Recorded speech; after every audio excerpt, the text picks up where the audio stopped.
Welcome back to First Watch, the series on my channel where I let fate decide the next film that I get to watch and review. This time around, it's transporting me 13 years ago to 2010 to talk about Tucker and Dale vs. Evil. I knew absolutely nothing about this film before I went to see it other than the fact that it was a horror comedy.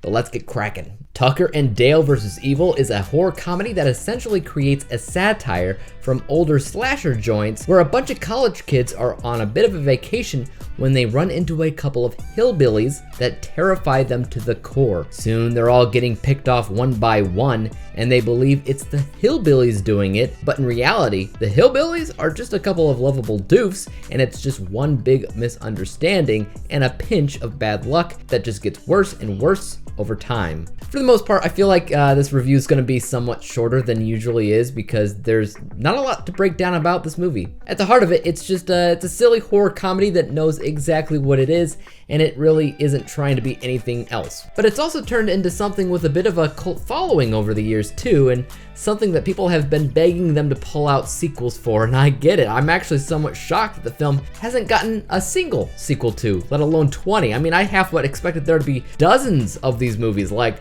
Tucker and Dale versus Space Nazis or something, which is something I wouldn't be surprised to see either from these two, which honestly, they're easily the best thing about the movie. Their goofy chemistry together that works as well as it does. It's their weirdly bumbling and lucky innocence together that makes a movie like this so watchable. It's the type of movie that's clearly operating on a shoestring budget too, but because of the types of films that it's based off of and it's making fun of, you can't always tell. It's obviously based off of slasher films from the 70s, which oftentimes had this grungy look about them. Same thing here.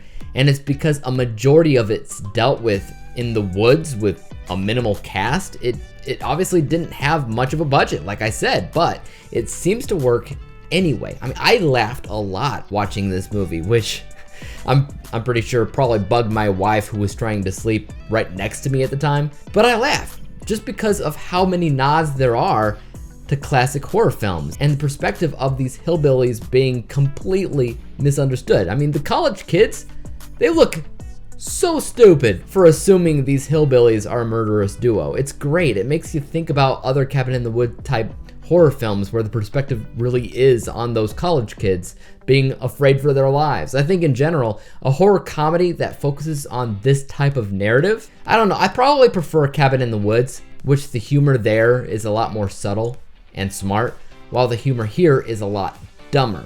And that's both good and bad. This is the type of movie that might make you laugh out loud a lot more, but I also found a lot of the jokes to be a little bit too stupid for their own good, and those were the types of jokes that didn't always work for me. So for me, it was touch and go, technically. In general, though, I did have a good time with the movie. I'm glad that I saw it overall. Horror comedy, it's always something that I'm interested in watching, but I don't always love what I see.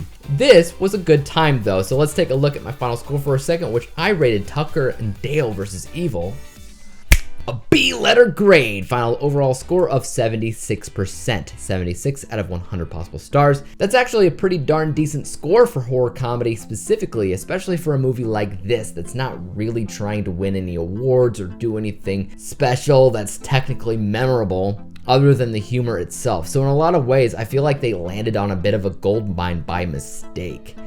And that's obvious once you see the cult following that has sprung up out of nowhere for this movie. I mean, the guys that made it are often approached and asked, "Where's the sequel?" And I kind of admit, I want to know too. So guys, gals, let's hear your thoughts on Tucker and Dale vs. Evil in the comment section down below. If they were to ever make a sequel to this movie, what would you like to see them head up against? As for YouTube, you guys know what to do. Hit the like, subscribe button, and bell to be notified when I come out with my next review. And until then, peace out.